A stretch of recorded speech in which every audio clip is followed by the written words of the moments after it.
Good afternoon class. আমি সন্তু, তোমরা দেখছো the learning expert 2.0 YouTube channel.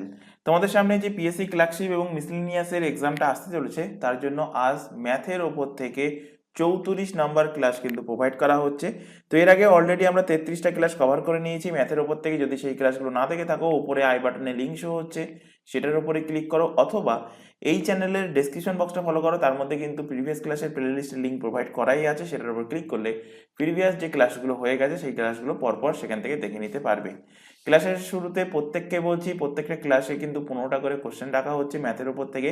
তো প্রথম থেকে শেষ পর্যন্ত ক্লাসটা দেখবে, এবং ক্লাস শেষ হওয়ার পর যে কোশ্চেনগুলো প্র্যাকটিস করানো হচ্ছে সেগুলো কিন্তু বাড়িতে নিজেরা 3 থেকে 4 বার কিন্তু অবশ্যই ক্লাস শেষের পরে নিজেরা বাড়িতে প্র্যাকটিস করবে।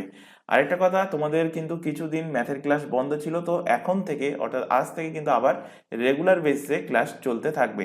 তো শুরু করছি আজকের ক্লাস। ফার্স্ট কোশ্চেন দেখো, একটি সংখ্যাকে 68 দ্বারা ভাগ করলে 269 ভাগফল এবং 0 অবশিষ্ট থাকে। মানে কোনো নাম্বারই 0 অবশিষ্ট থাকার অর্থ কি? কোনো সংখ্যাই কিন্তু অবশিষ্ট থাকে না, সেটাই বলতে চাওয়া হয়েছে। তো 0 অবশিষ্ট থাকে, যদি সেই সংখ্যাটাকে 67 দ্বারা ভাগ করা হয় তবে অবশিষ্ট কত থাকবে? তো ফার্স্টে আমি সংখ্যাটা বার করে নেব। তো আমি এখানে ফার্স্টে এখানে সংখ্যাটা বার করি। সংখ্যাটি হবে, লেখো এখানে সংখ্যাটি হবে, সংখ্যাটি কত হবে? তো 68 দ্বারা যদি ভাগ করি, ভাগফল কত হচ্ছে?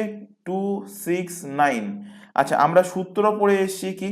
সূত্র পড়ে এসেছি ছোটবেলায়, ভাজক সমান ভাজ্য ইন্টু ভাগফল প্লাস ভাগশেষ। ভাজক সমান ভাজ্য ইন্টু ভাগফল, ভাজ্য ইন্টু ভাগফল প্লাস কত? প্লাস হলো অবশিষ্ট অর্থাৎ ভাগ শেষ। তো সেটাই এখানে করছি। এখানে এখানে 68 দ্বারা কি হয়েছে? ভাগ করা হয়েছে। তো ভাজ্য কোনটা? ভাজ্য হলো 68, ভাগফল 269 এবং তার সাথে অবশিষ্ট 0 যোগ করে দাও। তো এখান থেকে পাচ্ছ কত? গুণ করার দরকার নেই, কারণ পরবর্তীতে যখন এই কোশ্চেনটা মানে নেক্সট স্টেপে আসবো, সেখানে কিন্তু এখান থেকেই আমরা সলভ করব, সেই কারণে এখন এখানে কিন্তু গুণ করার দরকার নেই, অ্যাজ ইট ইজ এইভাবে রেখে দেবে। এবার এখানে বার করতে বলেছে কি? 67 দ্বারা যদি আমি সংখ্যাটাকে ভাগ করি, সংখ্যাটা বলতে কি? এই যে 68 ইন্টু 269, এই যে সংখ্যাটা, এটাকে যদি আমি 67 দ্বারা ভাগ করি তবে কত অবশিষ্ট থাকবে? তো একে আমি 67 দ্বারা ভাগ করি, 68 ইন্টু 269, একে 67 দ্বারা ভাগ করো। এবার এখানে একটুখানি দেখো, এই 68কে যদি আমি ভাঙি, এখানে ভাঙি বলতে 67 প্লাস 1 আকারে আমি লিখতে পারি, ইন্টু কত হচ্ছে? 269 বাই 67। এবার এখানে ব্র্যাকেটটা যদি তুলে দিই, তুলে দিয়ে যদি বাইরে নিয়ে আসি, তাহলে দেখো 67 ইন্টু 269 প্লাস কি হচ্ছে? 269 বাই কত হচ্ছে? বাই হচ্ছে, আচ্ছা বাইটাকেও ভেঙে দিই, বাই এখানেও হচ্ছে 67 আর এখানেও হচ্ছে কত? 67। এবার এখানে একটা জিনিস খেয়াল করো, প্রথম যে নাম্বারটা পেয়েছি, এখানে 67 আর 67 কিন্তু পুরোপুরি কাটাকাটি যাচ্ছে, অর্থাৎ এখানে কিন্তু কোনো ভাগশেষ থাকছে না। ভাগশেষ থাকবে এই অংশে এসে, অর্থাৎ আমরা এখান থেকে বার করব যে 269কে 67 দিয়ে ভাগ করলে কত ভাগশেষ থাকছে, এবং সেটাই কিন্তু আমার অ্যান্সার হবে। তো এখান থেকে ভাগ করো, এখানে যাচ্ছে দেখো 4 6 24, মানে 240, 4 দিয়ে যাবে, 4 সাথে 28-এর 8, হাতে 1 সরি 2, 4 6 24, 25, 26, তাহলে ভাগশেষ থাকছে কত? তো অ্যান্সার হয়ে যাবে ভাগশেষ 1 থাকবে। অপশন বি তে দেখো অ্যান্সার আছে, অপশন বি এর সঠিক অ্যান্সার হবে। যদি সংখ্যাটিকে যদি 67 দিয়ে ভাগ করি, তাহলে ভাগশেষ কত হবে? ভাগশেষ হবে 1। নেক্সট কোশ্চেন দেখো, কোন সংখ্যাকে 10, 9 এবং 8 দ্বারা ভাগ করলে যথাক্রমে 9, 8 এবং 7 অবশিষ্ট থাকবে? তো এই টাইপের কোশ্চেন এর আগে যে 33টা ক্লাস করানো হয়েছে, সেখানে কিন্তু অলরেডি করিয়েছি, 2 থেকে 3 বার করানো হয়েছে। তো এখানে আগে ফার্স্টে দেখে নিতে হয় যে 10 দিয়ে এখানে যথাক্রমের অর্থ কি। তো 10-এর জন্য 9 অবশিষ্ট থাকবে, কোনো সংখ্যাকে 9 দিয়ে ভাগ করলে 8 অবশিষ্ট থাকবে, আর কোনো সংখ্যাকে 8 দ্বারা ভাগ করলে 7 অবশিষ্ট থাকবে। তো এটাই হলো যথাক্রমের অর্থ। তো এখান থেকে দেখতে পাচ্ছ 10 মাইনাস 9 সমান কত? 1। একইভাবে 9 আর এখান থেকে 8, 9 আর 8কে মাইনাস করো, তো একই অ্যান্সার আসছে 1। একইভাবে এখানে 8 আর 7 মাইনাস করো, তো 8 মাইনাস 7 সমান কি আসছে, 1 আসছে। অর্থাৎ এখানে বিয়োগফল কিন্তু 1 আসছে প্রত্যেকটা ক্ষেত্রে। তো এখানে তোমাদের করণীয় কি, প্রথম যে সংখ্যাগুলো আছে অর্থাৎ যে সংখ্যা দিয়ে ভাগ করতে বলেছে 10, 9 এবং 8, এই 10, 9, 8-এর লসাগু বার করো অর্থাৎ এলসিএম বার করো। তো এখান থেকে দেখো 2 দিয়ে যাচ্ছে, 5 2 10, এখানে 9, 4 2 8, আর এখানে যাচ্ছে না, তো এলসিএম কত পাচ্ছি, এলসিএম হচ্ছে 2 ইন্টু 5 ইন্টু 9 ইন্টু 4, 4 9 36, 5 2 10, মানে কত হচ্ছে 360 কিন্তু এখান থেকে এলসিএম হয়ে যাচ্ছে। এবার কি বলছে যে এই সংখ্যাগুলোকে 10, 9 এবং 8 দ্বারা ভাগ করলে যথাক্রমে 9, 8 এবং 7 অবশিষ্ট থাকবে। তাহলে সেই সংখ্যাটি কোনটা, তো সংখ্যাটি হবে যে এলসিএমটা পেয়েছো তার থেকে যে ডিফারেন্সটা তোমরা এখানে কমন পেয়েছো প্রত্যেকের মধ্যে, সেই ডিফারেন্সটা এর থেকে বিয়োগ করে দাও এলসিএম থেকে। তো বিয়োগ করলে কত হচ্ছে 359, তো 359 কিন্তু অ্যান্সার হয়ে যাচ্ছে। দেখো কোন অপশানে আছে, অপশন সি, তো অপশন সি এর সঠিক অ্যান্সার। নেক্সট কোশ্চেন, 1 9, 1 6, 1 12, এইভাবে একটা সিরিজ দেওয়া আছে, এর মান নির্ণয় করতে বলেছে। তো এই যে সিরিজগুলো এগুলোকে বারবার বলছি বাড়িতে যদি প্র্যাকটিস না করো, কারণ এই টাইপের অনেক ধরনের কিন্তু সিরিজ আছে, সেগুলো যদি প্র্যাকটিস না করা হয়, এবং এগুলো আমরা ক্লাস 9 10-এ কিন্তু অলরেডি করে এসেছি। তো এর একটা সিরিজের কিন্তু এক এক রকম টেকনিক আছে, বাড়িতে প্র্যাকটিস না করলে কিন্তু এক্সাম হলে গিয়ে কিন্তু আটকাবে। তো এখানে দেখো আমি এর পরের লাইন থেকে লিখছি, 1 9-কে অ্যাজ ইট ইজ 1 9 আকারে রেখে দিয়েছি। তারপরে দেখো 1 6, 1 6-কে দেখো কিভাবে লিখছি, 1 6-কে দেখো লিখছি এখানে 2 ইন্টু 3, মানে 2 আর 3-এর গুণফল আকারে। তো 3 2 কত হচ্ছে 6। নেক্সট দেখো 1 12, 1 12-কে আমি লিখছি দেখো 3 ইন্টু 4-এর গুণফলের আকারে, 3 4 12। একইভাবে 1 20-কে আমি লিখছি 4 ইন্টু 5-এর গুণফল। একইভাবে 1 30-কে লিখছি 5 ইন্টু 6-এর গুণফল। একইভাবে 42-কে লিখছি 6 ইন্টু 7-এর গুণফল, এবং 56-কে লিখছি 7 ইন্টু 8-এর গুণফল, এবং 72-কে লিখছি 8 ইন্টু 9-এর গুণফলের আকারে। এবার এখানে নেক্সট লাইনে দেখো, নেক্সট লাইনেই কিন্তু অঙ্কটা সলভ হয়ে যাবে, মানে নেক্সট লাইনটাই হলো মেন টেকনিক। ফার্স্ট টেকনিক তো এটা, সেকেন্ড টেকনিক দেখো কি, সেকেন্ড টেকনিক হলো এখানে নিচে কত আছে 2 ইন্টু 3-এর গুণফল, মানে নিচে 6 আছে। তো ওপরে 1 না লিখে আমি যদি এটাকে একটু ঘুরিয়ে যদি লিখি, মানে এই যে নিচে যে সংখ্যাটা আছে এই সংখ্যা দ্বারাই আমি যদি এইভাবে লিখি যে 3 মাইনাস 2, তো 3 মাইনাস 2 সমান কত হয়, 1 হয়। তো এইভাবে এটাকে লিখলাম। নেক্সট সংখ্যাকে দেখি যে এইভাবে লিখতে পারি কিনা, অর্থাৎ 3 এবং 4 দিয়ে 1 আনতে পারি কিনা, তো এখানেও আনতে পারছি। তো 4 মাইনাস 3 মানে কত, 1, আর নিচে যা আছে তাই লেখো। অর্থাৎ প্রত্যেকটা বাকি যে সংখ্যাগুলো আছে অ্যাজ ইট ইজ এইভাবেই লিখবো। এখানে নিচে 4 ইন্টু 5-এর গুণফল, ওপরে লিখবো 5 মাইনাস কত 4, প্লাস 4 মাইনাস 5 করবে না, তাহলে কিন্তু মাইনাস এসে যাবে সামনে, এটা খেয়াল রাখবে। নেক্সট এখানে দেখো আছে 5 ইন্টু 6, তো এখানে লেখো 6 মাইনাস 5। নেক্সট দেখো 6 ইন্টু 7, এখানে 7 থেকে 6-এর মাইনাস, আর নেক্সট এখানে একইভাবে 8 ইন্টু 7 ইন্টু 8-এর গুণফল, ওপরে লেখো 7 মাইনাস 8, প্লাস এখানে নিচে আছে 8 ইন্টু 9-এর গুণফল, ওপরে লেখো 9 মাইনাস 8। এবার এখানে আমি যদি এখানে সাইডে দেখাচ্ছি, কারণ এখানে টোটালটা দেখানোর জায়গা নেই, আমি শুধুমাত্র এইটুকুটাই দেখাচ্ছি, এইটুকু দেখাচ্ছি যে এর থেকে কিভাবে আমি দুটো ভগ্নাংশ পাবো। তো এখানে আছে কি 3 মাইনাস 2 বাই কত 2 ইন্টু 3। এবার এটাকে আমি এইভাবে লিখতেই পারি 3 by 2 into 3 minus 2 by 2 into 3, এই আকারে লিখতে পারি। তো এখানে দেখো 3 আর 3 কেটে গেল, এখানে দেখো 2 আর 2 কেটে গেল। তো অর্থাৎ এখান থেকে পাচ্ছি কি 1 2 মাইনাস কত 1 3।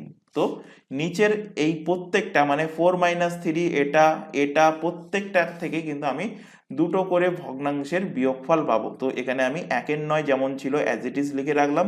তারপরে এখান থেকে পেলাম কত 1 2 মাইনাস 1 3। তারপরে এখান থেকে অ্যাজ ইট ইজ ভাবে পাবো, যেমনটা দেখালাম সেম ভাবে পাবো 1 3 মাইনাস 1 4, তারপর থেকে পাবো 1/4 মাইনাস 1/5, একইভাবে 1/5 মাইনাস 1/6, তারপর 1/6 মাইনাস 1/7, তারপর 1/7 মাইনাস 1/8, তারপর এখানে এখানে 1/8 মাইনাস 1/9। এবার এখানে খেয়াল করো, এখানে দেখো যে 1/9 পজিটিভ 1/9 আর এখানে আছে নেগেটিভ 1/9 কেটে গেল। তারপরে দেখো প্লাস 1/3 মাইনাস 1/3 কেটে গেল, মাইনাস 1/4 প্লাস 1/4, একইভাবে 1/5 পজিটিভ নেগেটিভ কেটে গেল, minus 1/6 plus 1/6 minus 1/7 plus 1/7 minus 1/8 plus 1/8, এগুলো সব কটাই কিন্তু কেটে গেল। পড়ে আছে দেখো শুধুমাত্র প্লাস হাফ পড়ে আছে, তো অ্যান্সার কি হয়ে যাবে? অ্যান্সার হয়ে যাবে হাফ। দেখো কোন অপশানে আছে? অপশান নাম্বার এতে আছে, অপশান নাম্বার এ এর সঠিক অ্যান্সার হবে। আশা করি কোশ্চেনটা বোঝাতে পেরেছি। বাড়িতে কিন্তু অবশ্যই ক্লাস শেষ হওয়ার পর তোমরা এটা বাড়িতে এই কোশ্চেনটা 2 থেকে 3 বার প্র্যাকটিস করবে, আর দরকার পড়লে ভিডিওটা কিন্তু আরও আরেকবার রিমাইন্ড করে দেখবে। ক্লাস ভালো লাগলে ক্লাসটাকে অবশ্যই লাইক করবে। আর পিডিএফ যদি ডাউনলোড করতে চাও তো নিচে দেখো যে টেলিগ্রাম লিঙ্কটা তোমাদের সামনে শো হচ্ছে @theLearningExpertSD, টেলিগ্রামে লিখে অ্যাজ ইট ইজ যে লিঙ্কটা তোমাদের সামনে শো হচ্ছে এটা লিখে সার্চ করলে আমাদের গ্রুপ তোমাদের সামনে চলে আসবে, অথবা এই চ্যানেলের ডেসক্রিপশন বক্সটা ফলো করো, তার মধ্যে কিন্তু টেলিগ্রাম গ্রুপের লিঙ্ক দেওয়া আছে, সেটার উপর ক্লিক করলে তোমরা আজকে যে ক্লাস দেখছো বা এর আগে যে ক্লাসগুলো হয়ে গেছে বা ভবিষ্যতে যে ক্লাসগুলো চলবে প্রত্যেকটা ক্লাসের পিডিএফ তোমরা সেখান থেকে ডাউনলোড করে নিতে পারবে। পরের কোশ্চেন 4 নম্বর কোশ্চেন, এটা বলবো উইদাউট পেন পেপারে তোমরা সলভ করতে পারবে যদি তোমাদের 1 থেকে 30 পর্যন্ত স্কোয়ার নাম্বার মুখস্থ থাকে, 1 থেকে 15 পর্যন্ত কিউব নাম্বার এবং 1 থেকে 30 পর্যন্ত নামতা, এইগুলো কিন্তু বেসিক ম্যান্ডেটরি। বারবার বলেছি, এর আগে যে 33টা ক্লাস হয়েছে সেখানেও কিন্তু অনেকবার বলেছি যে এইগুলো কিন্তু ম্যান্ডেটরি যে কোনো এক্সামের ক্ষেত্রে, মানে যে এক্সামে ম্যাথ আছে প্রত্যেকটা এক্সামের জন্য কিন্তু এইগুলো ম্যান্ডেটরি, এবং এর ফলে কি হয় ক্যালকুলেশনটা কিন্তু অনেক ফাস্ট হয়ে যায়। দেখো এখানে কিভাবে ক্যালকুলেট করছি উইদাউট পেন পেপারে। এখানে দেখো, আচ্ছা এখানে মার্কারের কালিটা একটুখানি চেঞ্জ করে নিই তাহলে বুঝতে সুবিধা হবে। এখানে দেখো ফার্স্ট 225 কার বর্গমূল, মানে 225কে বর্গমূল করলে কত হবে? 15, মানে 15 বর্গ হলো 225, তো এখানে 225 থেকে পাবো কত? 15 আর 154 যোগ করো, যোগ করলে কত হচ্ছে? 169। 169 রুট ওভার করলে কত পাবে? 13 পাবে, তো 13 এর সাথে যোগ করো, 108 এর সাথে 13 যোগ করলে কত হচ্ছে? 121। 121 এর বর্গমূল মানে কত? মানে বর্গমূল করার পরে পাবে 11, তো 11 আর এখানে 25 যোগ করলে হয় কত? 36। 36 এর বর্গমূল করলে হবে 6, লাস্টে চলে আসলো 6 আর 10 যোগ করলে 16, 16 এর বর্গমূল করলে হবে কত? 4। তো অ্যান্সার হবে কি? অ্যান্সার হবে অপশন সরি অ্যান্সার হবে 4, অপশন নাম্বার ডি এর কিন্তু সঠিক অ্যান্সার হবে। তো এইগুলোর প্র্যাকটিস এই লেভেলে রাখতে হবে, মানে যদি তোমাদের স্কোয়ার নাম্বার, কিউব নাম্বার এবং তোমাদের নামতা এইগুলো যদি তোমাদের মুখস্থ থাকে তাহলেই মুখোমুখি তাড়াতাড়ি সলভ করতে পারবে, নতুবা এই সেম কোশ্চেনই কিন্তু তোমাদের সলভ করতে 2 থেকে 3 মিনিট টাইম লাগবে। তো যাই হোক, এই কোশ্চেনগুলো কিন্তু অবশ্যই মুখে মুখে সলভ করবে। আচ্ছা এখানে তোমাদের একটা ছোট ইনফরমেশন দেওয়ার আছে, তোমরা এখন যে ক্লাসটা দেখছো সেটা হলো PSC miscellaneous and PSC clerkship special ম্যাথের ক্লাস। এছাড়া আদার্স যে এক্সামের নামগুলো দেখতে পাচ্ছ যেমন পুলিশের এক্সাম, এসএসসির এক্সাম, প্রত্যেকটা এক্সামের জন্য তোমাদের কিন্তু দুটো ইউটিউব চ্যানেল মিলিয়ে সম্পূর্ণ ফ্রিতে syllabus wise live class provide করা হচ্ছে। লাইভ ক্লাস অ্যাটেন্ড না করতে পারলে থেকে যায় ক্লাসটা রেকর্ডেড ফরম্যাটে, সুতরাং তোমাদের সময় মতো পরবর্তীতে ক্লাসগুলো দেখে নিতে পারবে। তবে একটা ছোট রিকোয়েস্ট প্রত্যেকের কাছে থাকছে আমাদের তরফ থেকে, কেউ এই ক্লাসটাকে ডাউনলোড করে দেখবে না। সাপোজ কেউ যদি ডাউনলোড করে দেখো তো তাদেরকে রিকোয়েস্ট করব নেক্সট ক্লাস থেকে কোনো ক্লাস, এই চ্যানেলের কোনো ক্লাস তোমরা ডাউনলোড করবে না, তোমাদের রেকর্ডেড হিসেবে থেকে যায় ক্লাসগুলো, তোমরা পরবর্তীতে ক্লাসগুলো কিন্তু দেখে নিতে পারবে তোমাদেরই টাইম মতো।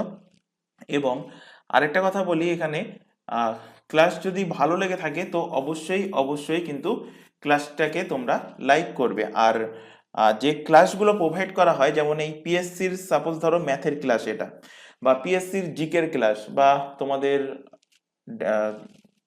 তোমাদের যে পুলিশের যে ক্লাসটা চলে, পুলিশের জিকে জিএস এর ক্লাস বা তোমাদের এসএসসির যে জিকে জিএস এর ক্লাস চলে, প্রত্যেকটা ক্লাসের কিন্তু আলাদা আলাদাভাবে প্লে লিস্ট করা আছে এবং সেই প্লে লিস্টের লিঙ্কগুলোও কিন্তু এই ক্লাসের ডেসক্রিপশন বক্সের মধ্যে দেওয়া আছে।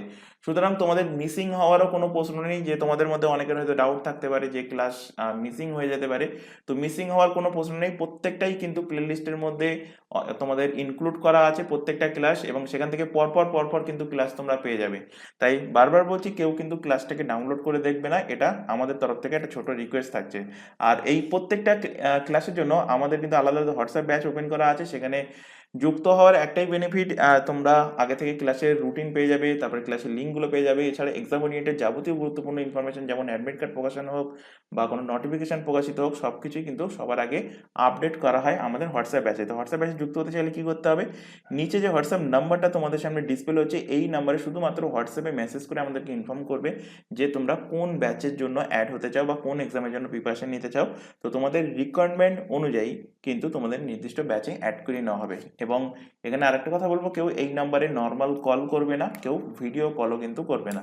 এছাড়া এখানে আরো একটা ইনফরমেশন দেবো, তোমরা এখন যে চ্যানেলে ক্লাসটা দেখছো তার নাম হলো দ্য লার্নিং এক্সপার্ট 2.0। এই চ্যানেলে তোমরা পেয়ে যাবে সমস্ত এক্সামের জন্য জিকে জিএস এর ক্লাস, কারেন্ট অ্যাফেয়ার্স এর ক্লাস, রিজনিং এর ক্লাস অ্যান্ড ইংলিশের ক্লাস সম্পূর্ণ ফ্রিতে। এবং শুধুমাত্র পিএসসি মিসলেনিয়াস অ্যান্ড ক্লার্কশিপের জন্য ম্যাথের ক্লাসটা তোমাদের এই চ্যানেলে চলছে। বাকি সমস্ত এক্সামের জন্য ম্যাথের ক্লাস আমাদের প্রোভাইড করা হচ্ছে আমাদের একটা নতুন চ্যানেলের নামটা ভালোভাবে দেখে নাও, ম্যাথস বাই সন্তু স্যার। চ্যানেলটা কিন্তু নতুনই লঞ্চ করা হয়েছে এবং এখানে অলরেডি ক্লাস শুরু হয়ে গেছে। চ্যানেলটা যেহেতু নতুন, তো চ্যানেলের লিঙ্ক আমরা এই ক্লাসের ডেসক্রিপশন বক্সের মধ্যে দিয়ে রেখেছি।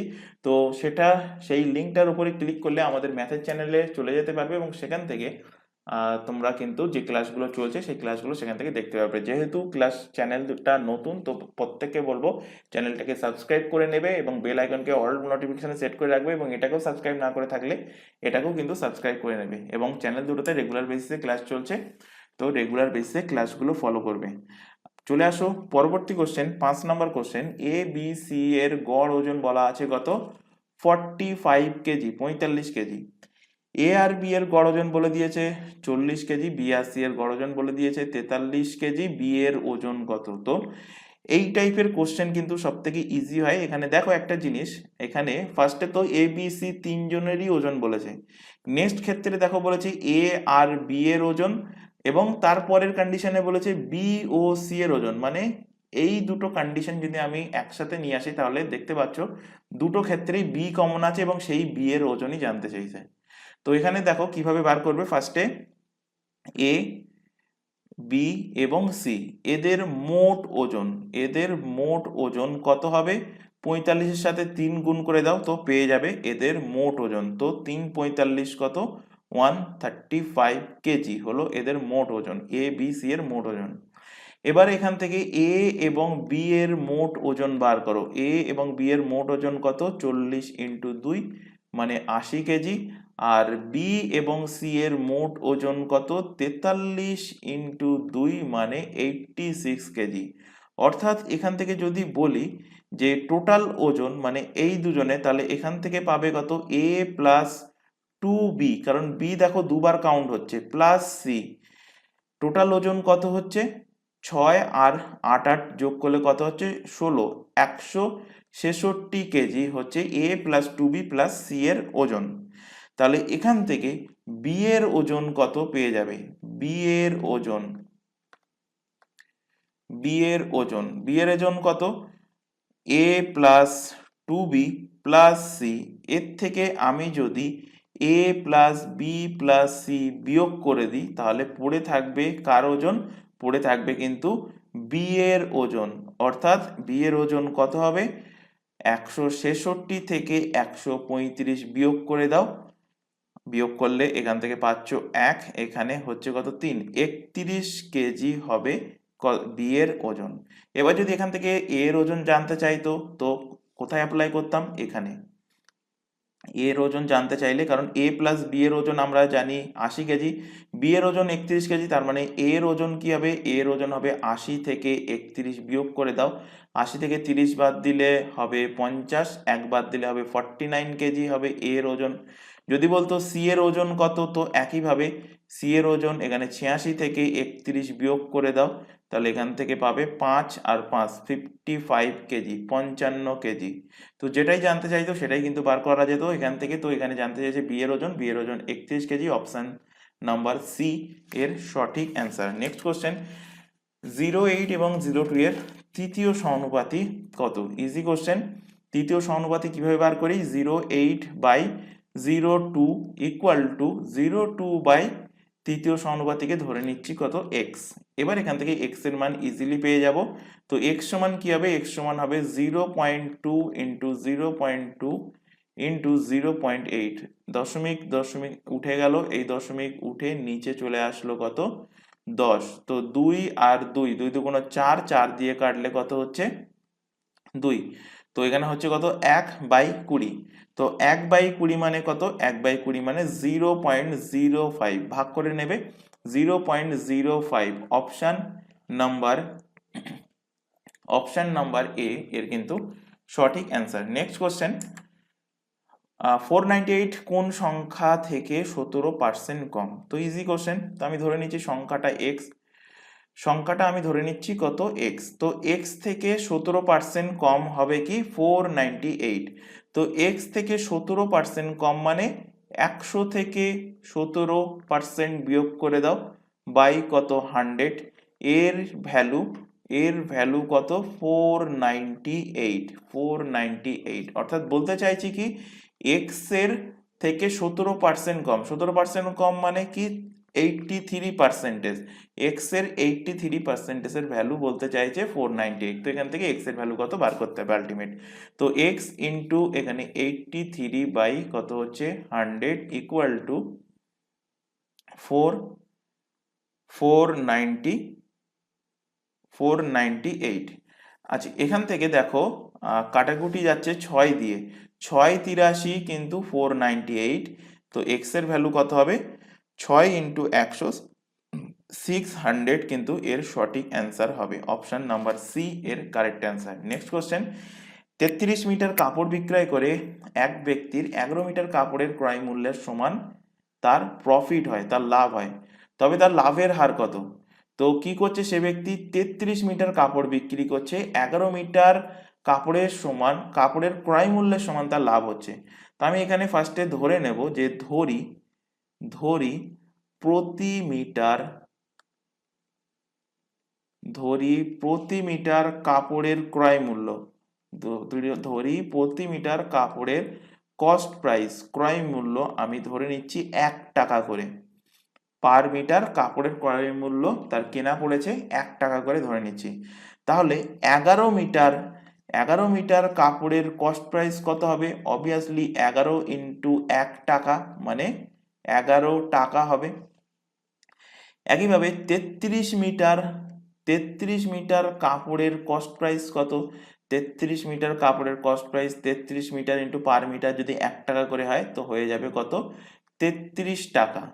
এবার দেখো 33 মিটার কাপড়ের তুমি পেয়ে গেলে কি, পেয়ে গেলে ক্রয় মূল্য, এবং সেই 33 মিটার যে কাপড় বিক্রয় করে কি করছে সে ব্যক্তি 11 মিটার কাপড়ের ক্রয় মূল্যের সমান লাভ করছে। অর্থাৎ বলতে চাইছে 33 মিটার কাপড় বিক্রি করে সে প্রফিট করছে কত, 11 টাকা, কারণ 11 মিটার কাপড়ের ক্রয় মূল্য। প্রফিট করছে কত, প্রফিট করছে 11 টাকা। তো 33 টাকা তার কেনা পড়েছে, লাভ করছে 11 টাকা, 1 টাকায় কত, 100 টাকায় কত পেয়ে যাবে প্রফিট পার্সেন্টেজ, সেটাই এখানে বার করতে বলেছে। লাভের হার কত, 11 দিয়ে কাটলে এখানে হচ্ছে কত, 3 11 33। তো 100/3 মানে 33 পূর্ণ 1/3%, 33 পূর্ণ 1/3%, যেটা আছে অপশান এ তে। তো অপশান এ এর কিন্তু সঠিক অ্যান্সার হবে। নেক্সট কোশ্চেনে চলে আসো, একটি দ্রব্যের ক্রয় মূল্য বলে দিয়েছে কত, 200 টাকা। যদি দ্রব্যটির ধার্য মূল্য কত রাখতে হবে যাতে করে ধার্য মূল্যের উপর 25% ছাড় দেওয়ার পরও 35% লাভ থাকে। তো কি বলেছে এখানে, বলেছে যে দ্রব্যের ক্রয় মূল্য কত বলে দিয়েছে, 200 টাকা। তো যেটা বলেছে ফার্স্টে লেখো কস্ট প্রাইস, ক্রয় মূল্য কত বলেছে, 200 টাকা বলে দিয়েছে। বলছে দ্রব্যটির ধার্য মূল্য আমি এমন একটা রাখবো, ধার্য মূল্যকে ইংলিশে কি বলা হয়, মার্কড প্রাইস, এমপি বলা হয় শর্ট ফর্মে, ফুল ফর্ম হলো মার্কড প্রাইস। যেটা দেখবে তোমরা বাজার থেকে কোনো প্যাকেট জাতীয় দ্রব্য কিনলে তাতে একটা দাম ফেলা থাকে, সেটাকেই বলা হয় মার্ক প্রাইস। এবং দেখবে সেই দাম যে ফেলা থাকে তার থেকে কম দামে কিন্তু জিনিস, মানে 2 টাকা হোক বা 5 টাকা হোক বা 10 টাকা 20 টাকা, যেমন প্রোডাক্ট তেমন তার উপরে কিন্তু মার্ক প্রাইসের উপরে পার্সেন্টেজ ছাড় দিয়ে দোকানদার কিন্তু তোমাদের কাছে জিনিস বিক্রি করে। তো ধার্য মূল্য অর্থাৎ মার্ক প্রাইস আমি কত রাখবো যাতে করে ধার্য মূল্যের ওপর যদি আমি 25% ছাড় দিয়ে যদি সেই মালটাকে বিক্রি করি, তবুও কস্ট প্রাইসের ওপর 35% কি হবে, প্রফিট থাকবে। তো কস্ট প্রাইস কত, 200 টাকা, প্রফিট পার্সেন্টেজ কত বলে দিয়েছে, 35% আমার প্রফিট রাখতে হবে। তাহলে সেলিং প্রাইস অর্থাৎ বিক্রয় মূল্য আমি এখান থেকে পেয়ে যাব। বিক্রয় মূল্য আমার কত টাকা হবে, তো 200 ইন্টু 135/100। এখানে কাটাকুটি করলে 0 0 কেটে গেল, তো এখান থেকে 270 টাকা হয়ে যাবে সেলিং প্রাইস। তাহলে আমার বিক্রয় মূল্য কত, বিক্রয় মূল্য হয়ে গেল 270 টাকা। তবে এখানে একটা কথা বলবো, এখানে কাটাকুটি করে এখানে তোমাদের টাইম নষ্ট করার দরকার নেই, কারণ এর পরে এখনো কিন্তু ভ্যালু যেখানে বার করব সেখানে গিয়ে লাস্টে আমরা কাটাকুটি করব। তো এই ভ্যালুটা অ্যাজ ইট ইজ এখানে এইভাবে রেখে দেবে। এবার দেখো, এবার এখানে আমি ধরে নিই যে দ্রব্যটার মার্কড প্রাইস, দ্রব্যটার ধার্য মূল্য, দ্রব্যটার মার্ক প্রাইস আমি ধরে নিচ্ছি কত, এক্স টাকা আমি ধরে নিচ্ছি। তো এই ধার্য মূল্যের ওপর ছাড় দিচ্ছে কত, বলেছে দেখো 25% ছাড় দিচ্ছে। তো 25% যদি আমি ছাড় দিই তাহলে বিক্রি করছি কত, 100 থেকে 25% বিয়োগ করে দাও, অর্থাৎ 75% দামে কিন্তু আমি বিক্রি করছি। তো মার্ক প্রাইসের 75% দামে বিক্রি করছি, মানে 75% মানে 75/100। এবার কোনো ক্যান্ডিডেট যদি আমাদের ম্যাথের ক্লাস এর আগে যে ক্লাসগুলো হয়ে গেছে সেখানে দেখে থাকো, সেখানে কিন্তু আমি ফ্র্যাকশন রুলস পড়িয়েছিলাম, মানে পার্সেন্টেজ থেকে ফ্র্যাকশন রুলস। তো 75%কে তারা কিন্তু ডাইরেক্টলি 3/4 আকারে লিখতে পারো। তো এর ফলে কি হবে, তাদের টাইম সেভ হবে। যারা বুঝতে পারছো না তারা কি করবে, 75/100 লিখবে, এখানে কাটাকুটি করো, 25 দিয়ে কাটলে 3 25 75, 4 2500। তো আলটিমেট ব্যাপারটা একই, জাস্ট কি টাইম সেভিং এর জন্য কিন্তু এই জিনিসগুলো তোমাদের এর আগে পড়ানো হয়েছিল। এবার এখান থেকে দেখো, এই যে এখান থেকে পেলাম মার্ক প্রাইসের ওপরে 25% ছাড় দিয়ে, এটা কি পেলাম, এটা পেলাম সেই দ্রব্যটার বিক্রয় মূল্য পেলাম, অর্থাৎ এই দামে কিন্তু সে কোনো একটা ব্যক্তির কাছে, কাস্টমারের কাছে সেই দোকানদার জিনিসটা বিক্রি করেছে। এবং তার আগেই দেখো আমি সেলিং প্রাইস কি করেছি, বার করে রেখেছি। তাহলে দুটো সেলিং প্রাইসকে আমি ইকুয়াল করে দেবো, তো 200 ইন্টু 135/100, নিচের 100 100 কেটে গেল, এখানে 25 দিয়ে কাটো, 3 25 75, 25 দিয়ে কাটলে 8 25 200, 3 দিয়ে কাটলে 3 4 12, 3 5 15।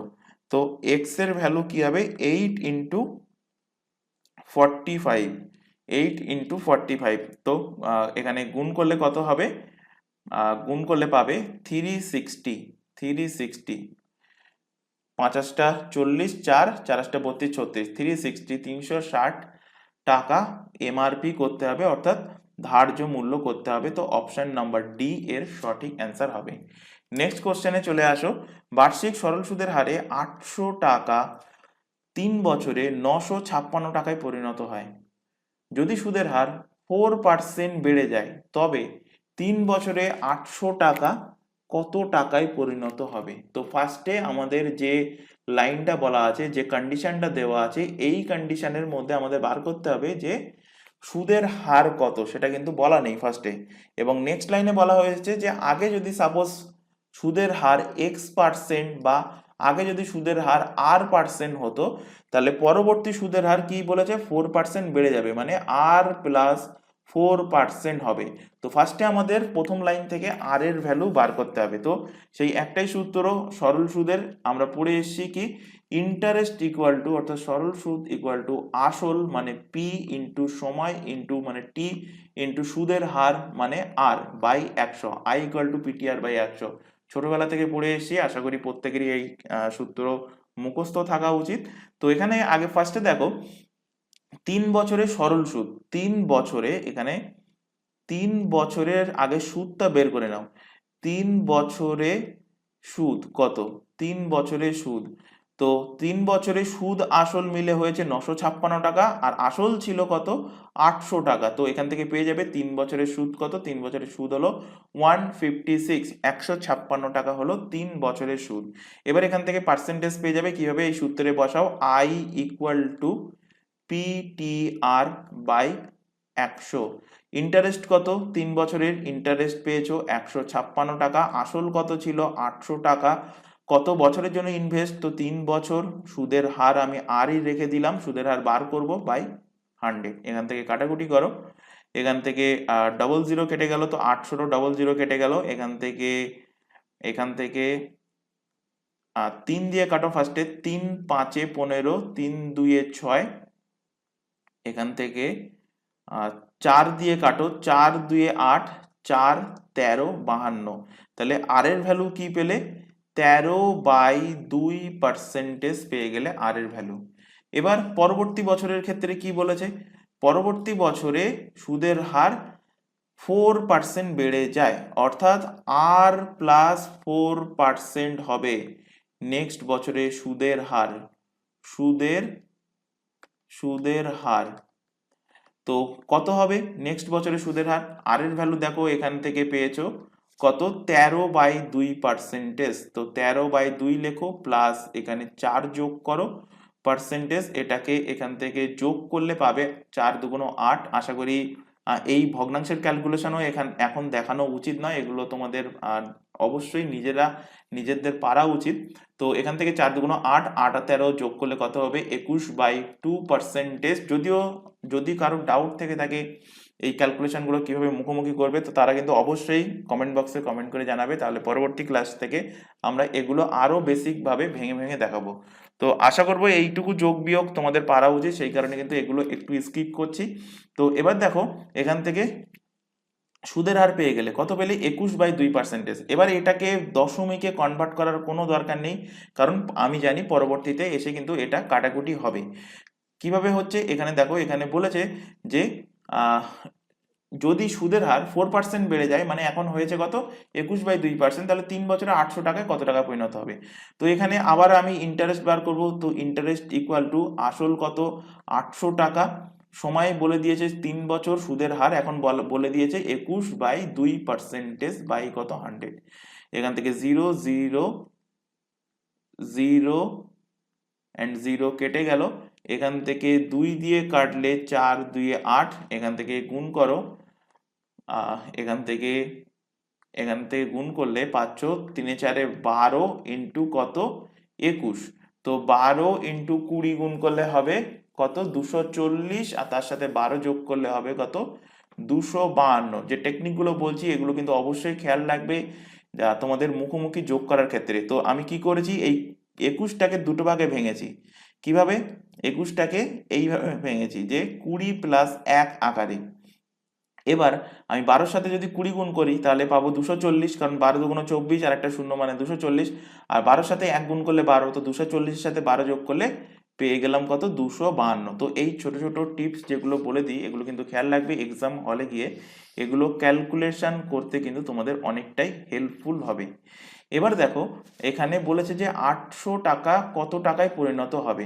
তো 252 টাকা আমি কি পেয়েছি? ইন্টারেস্ট পেয়েছি, সুদ পেয়েছি, যদি আমি 21/4% হারে সুদের হারে আমি টাকাটা রেখে থাকি।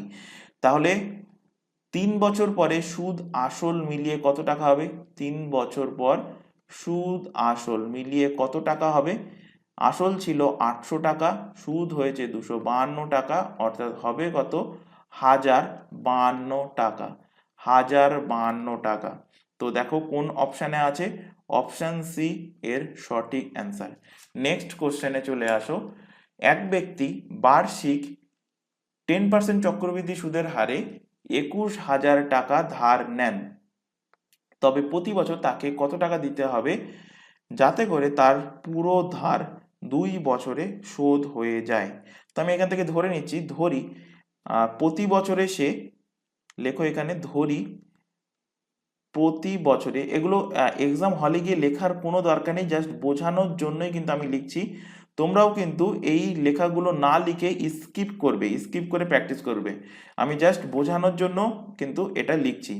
ধরি প্রতি বছর সে এক্স টাকা করে দেয়, ধরি প্রতি বছর সে এক্স টাকা করে পেমেন্ট দেয়, তাহলে প্রথম কিস্তির বর্তমান দাম কি হবে? প্রথম কিস্তি কত টাকা দেবে? প্রথম কিস্তির বর্তমান দাম, তো প্রথম কিস্তির বর্তমান দাম হবে এক্স টাকা বাই 1 প্লাস কত পার্সেন্ট হারে চক্রবৃদ্ধি সুদ বলেছে? 10% হারে চক্রবৃদ্ধি এখানে সুদ বলেছে। তো 1 প্লাস 10/100, এখানে 0 0 কেটে দিলাম, তাহলে এখান থেকে পাবে কত? এক্স বাই, এখানে পাবে এক্স বাই 11 বাই কত? 10টাকে ওপরে তুলে দিলে পেয়ে যাবে 10x বাই কত? 11। এবার এখানে দ্বিতীয় কিস্তি, কারণ এখানে কটা কিস্তিতে বলেছে? এক ব্যক্তি চক্রবৃদ্ধি সুদ হারে 21,000 টাকা ধার নেন, প্রতি বছর তাকে কত টাকা দিলে? 2 বছরে, তাহলে প্রথম বছরে প্রথম কিস্তি দেবে এবং দ্বিতীয় কিস্তিতে সে কত টাকা দেবে? তো দ্বিতীয় কিস্তির বর্তমান দাম কত হবে? দ্বিতীয় কিস্তিতে কত দেবে? এখানে দেখো প্রত্যেক কিস্তিতে এক্স টাকা, তো দ্বিতীয় কিস্তিতে দেবে এক্স বাই 1 প্লাস 10/100, একই যা লিখলাম একই, কিন্তু দ্বিতীয় কিস্তির ক্ষেত্রে এটাকে স্কোয়ার করে দেবে। কোশ্চেনটা কিন্তু ইম্পর্টেন্ট কোশ্চেন, অবশ্যই মনে রাখবে। তো এখান থেকে মনে রাখার পাশাপাশি কিন্তু এটা প্র্যাকটিস করতে হবে, প্র্যাকটিস না করলে কিন্তু মনে থাকবে না। তো এখানে 0/0 কেটে গেল, এখান থেকে নিচ থেকে পেয়ে যাবে কি? ওই একইভাবে পেয়ে যাবে এক্স বাই 11/10 কি পাচ্ছ? এখানে স্কোয়ার করে দিলে 11 স্কোয়ার মানে 121, 10 স্কোয়ার মানে কত? 10 স্কোয়ার মানে 100, তো 100 ওপরে চলে যাচ্ছে, 100x বাই কত? 121। এবার এই দুটো কিস্তির যোগফলই কত হবে? 21,000 টাকা, 21,000 টাকা।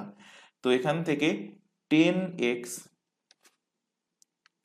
এখান থেকে লেখো 10x by 11 plus 100x by 121, এর ভ্যালু কত? এর ভ্যালু হলো 21,000 টাকা।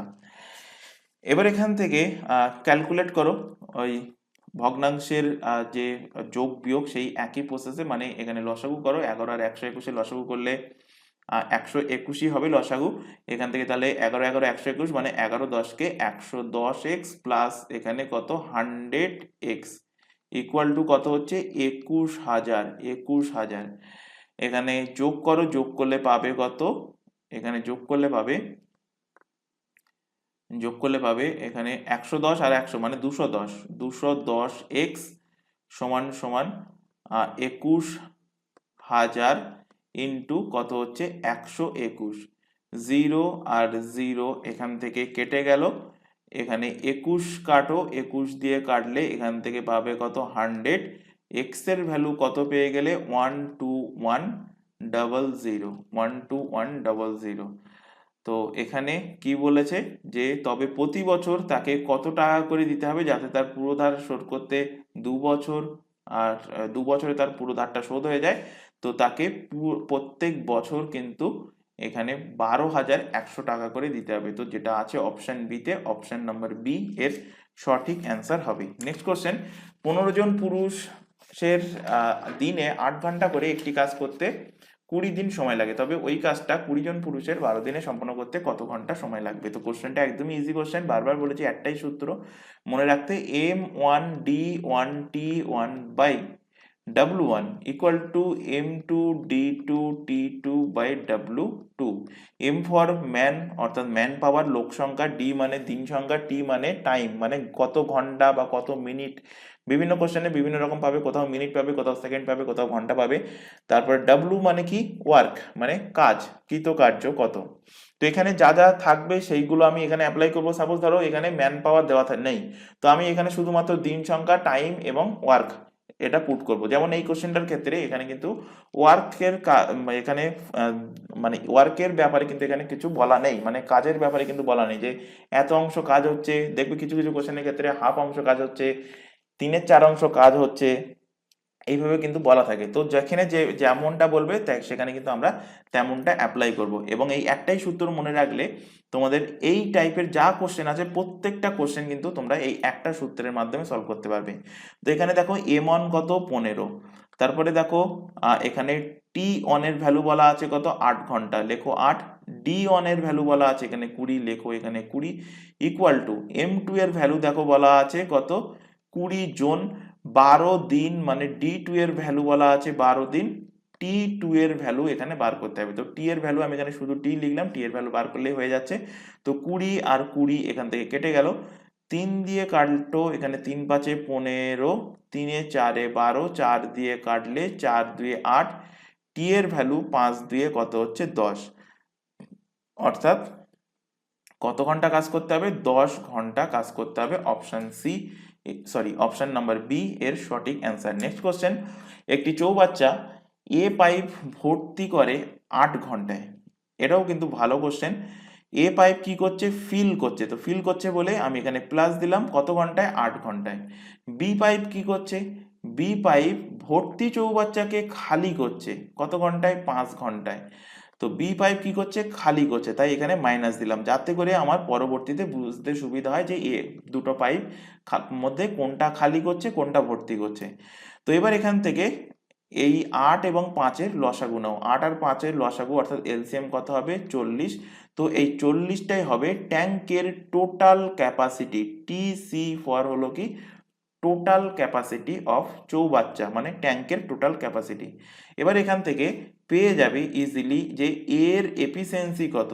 তো কিভাবে ভাবে, 40কে 8 দিয়ে ভাগ করলে এর এফিসিয়েন্সি পেয়ে যাচ্ছ 5, একইভাবে 40কে 5 দিয়ে ভাগ করলে বি এর এফিসিয়েন্সি পেয়ে যাচ্ছ 8, অর্থাৎ এ পাইপ 1 ঘন্টা যদি চালানো হয়, এখানে ঘন্টায় দিয়েছে একক, তো 1 ঘন্টা যদি চালানো হয় 5 ইউনিট জল ফিল করে। একইভাবে বি পাইপ 1 ঘন্টা যদি খোলা থাকে তাহলে 8 ইউনিট জল সে কিন্তু বের করে দেবে।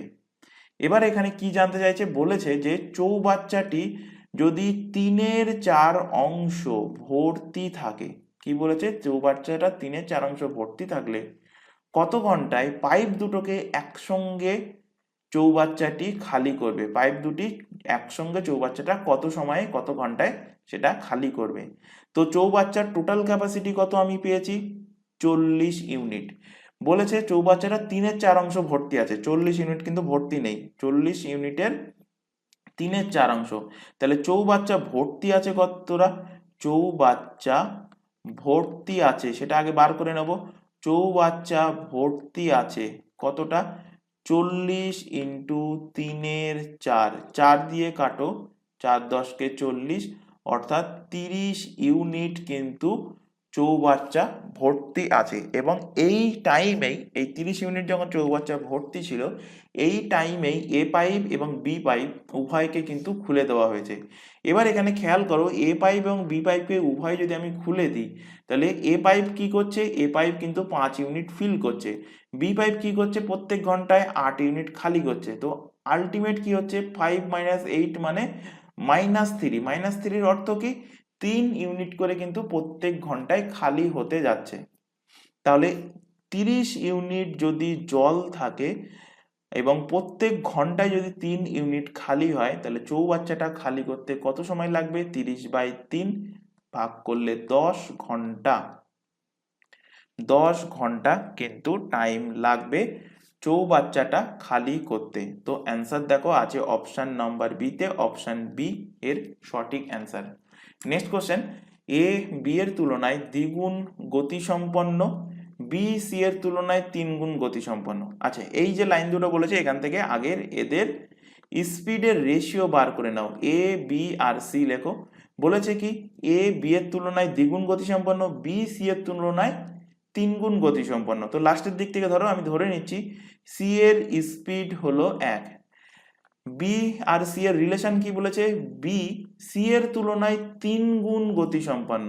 তাহলে সি যদি 1 স্পিডে যায় তাহলে বি যাবে সি এর 3 গুণ মানে 3 স্পিডে। একইভাবে এ আর বি এর তুলনায় মানে ফার্স্ট লাইনে চলে আসো, বলেছে এ বি এর তুলনায় দ্বিগুণ গতিসম্পন্ন, অর্থাৎ বি যদি 3 কিলোমিটার পার ঘন্টা স্পিডে যদি যায়, আমি এটা সাপোজ বলছি, তাহলে এ যাবে কত, বি এর তুলনায় দ্বিগুণ গতিতে, তার মানে 3 দুগুণ 6 কিলোমিটার পার ঘন্টা গতিবেগে। তো এখান থেকে পেয়ে গেলে এ বি এবং সি এর রেশিও পেয়ে গেলে, স্পিডের রেশিও পেয়ে গেলে, অর্থাৎ গতির রেশিও পেয়ে গেলে 6:3:1। এবার এখানে খেয়াল করো, এখানে নেক্সট লাইনে কি বলেছে, নেক্সট লাইন এখনো পড়িনি, নেক্সট লাইনটা পড়ো। কিছু দূরত্ব যেতে সি এর 1.1 ঘন্টা মানে 1.5 ঘন্টা সময় লাগলে এ এর সমদূরত্ব অতিক্রম করতে কত সময় লাগবে। আচ্ছা, এখান থেকে স্পিডের যে রেশিও পেয়েছি, এখান থেকে আমি বার করে নেব যে কত স্পিড, কত স্পিড। তো এখানে আমাদের কোনো একটা সংখ্যা ধ্রুবক ধরতে হবে, তো আমি এখানে ধ্রুবক ধরে নিচ্ছি যে এক্স স্পিড, এক্স ধরে নিচ্ছি যে এর স্পিড হলো 6x, বি এর স্পিড হলো 3x আর সি এর স্পিড হলো x। তাহলে এর স্পিড ধরে নিলাম 6 কিলোমিটার পার ঘন্টা, বি এর ধরে নিলাম 3x কিলোমিটার পার ঘন্টা এবং সি এর ধরে নিলাম x কিলোমিটার পার ঘন্টা। এবার এখানে দেখো বলেছে যে কিছু দূরত্ব যেতে সি এর যদি 1.5 ঘন্টা সময় নেয়, তাহলে সি গেছে কত দূরত্ব, x কিলোমিটার দূরত্ব গিয়েছে। আর আমরা পড়ে এসেছি যে speed equal to distance by time, এই সূত্র কিন্তু আমরা বহুবার পড়ে এসেছি এর আগের ক্লাসগুলোতে, এবং বারবার বলেছি যে এই তোমাদের যখন distance related, speed distance and time related যে সমস্ত কোশ্চেন থাকুক না কেন, প্রত্যেকটা কোশ্চেন কিন্তু এই সূত্র ধরেই তোমাদের সলভ করতে হবে। তো এখান থেকে আমি ফার্স্টে বার করব যে টোটাল কতটা ডিস্টেন্স গিয়েছে। তো ফার্স্টে দেখো টোটাল ডিস্টেন্স, টোটাল দূরত্ব, টোটাল ডিস্টেন্স কিভাবে পারবো, টোটাল ডিস্টেন্স মানে ডি ফর কি টোটাল ডিস্টেন্স, তাহলে টোটাল ডিস্টেন্স মানে বলতে পারি যে speed into time, speed into time. তো এখানে সি এর স্পিড কত, দেখো আমি এখান থেকে পেয়েছি এক্স হলো সি এর স্পিড, টাইম দেখো কোশ্চেনেই বলে দিয়েছে 1.1 ঘন্টা মানে 1.5 ঘন্টা।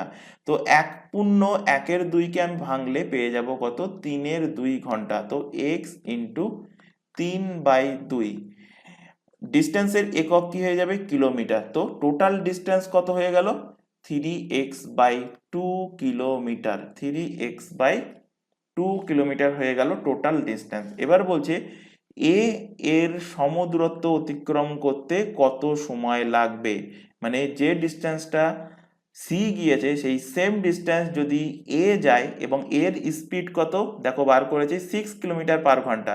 তো 6 কিলোমিটার পার ঘন্টা স্পিডে যদি এ যায় তাহলে এর কত টাইম লাগবে। তো এখানে লেখো এর টাইম, এর কত সময় লাগবে, সেই একই সূত্র, টিটাকে আগে নিয়ে আসবো, তাহলে এর টাইম লাগবে, টাইম সমান কি বলতে পারি, ডিস্টেন্স বাই স্পিড।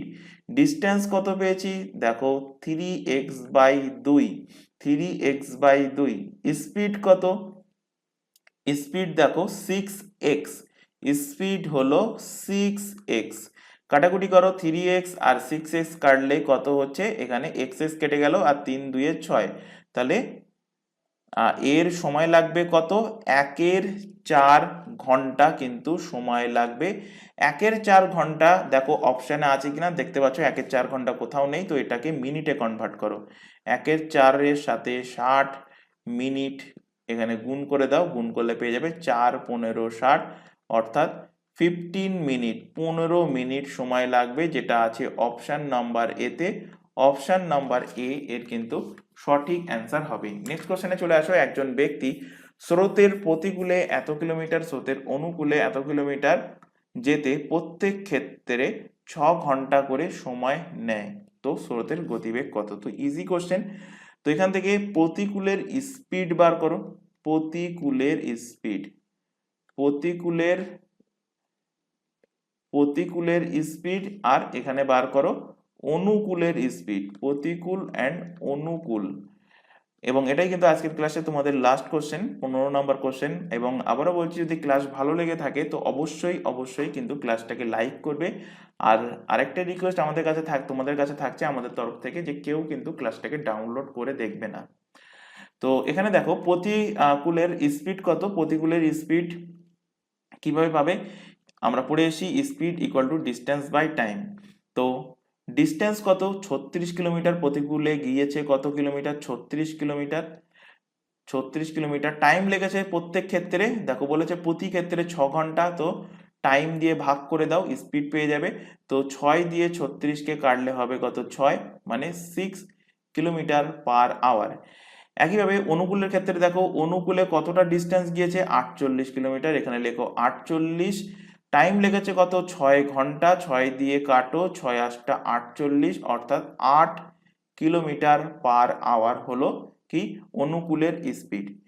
এবার অনুকূলের এবং প্রতিকূলের স্পিডের ক্ষেত্রে আমি যদি ধরে নিই এটা বোট এবং স্ট্রিমের সাথে যদি আমি এটাকে কনসিডার করি, যদিও এখানে স্রোতের বেগের কথা এখানে বলেছে, তো বোট যদি স্রোতের অনুকূলে যায় তাহলে বোটের স্পিড এবং তার সাথে কি হয়, আচ্ছা এটা আমি এখানে লিখছি, বোট যদি স্রোতের অনুকূলে যায় তাহলে বোটের স্পিড এবং তার সাথে স্রোতকে ইংলিশে বলা হয় স্ট্রিম, তো সেখান থেকে এস, তো বোটের স্পিড এবং স্রোতের স্পিড কিন্তু যোগ হয়, অর্থাৎ বি প্লাস এস এর ভ্যালু পেলাম কত, 8 কিলোমিটার।